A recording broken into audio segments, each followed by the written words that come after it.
Пока такой опасности мы не видим, угроз таких мы не наблюдаем. Насколько мы понимаем, правительство Грузии ведет такую сбалансированную политику. Вот, и заявления, те, которые они делают, ну, они пока вот соответствуют их делам и подходам. Я имею в виду заявления о том, что они не собираются нападать на Абхазию.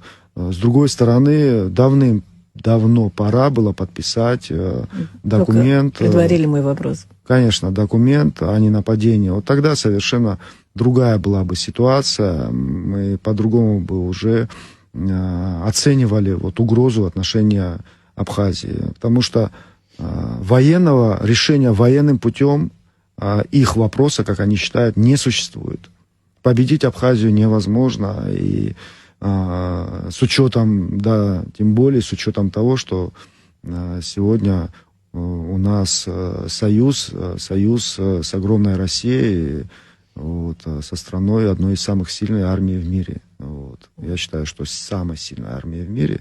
Вот. Отдельная история это по поводу специальной военной операции. Почему это таким образом ведется, мы, может быть, потом об этом поговорим. Поэтому не думаю, чтобы Грузия на это решилась. Но если решится, это будет конец ее государственности.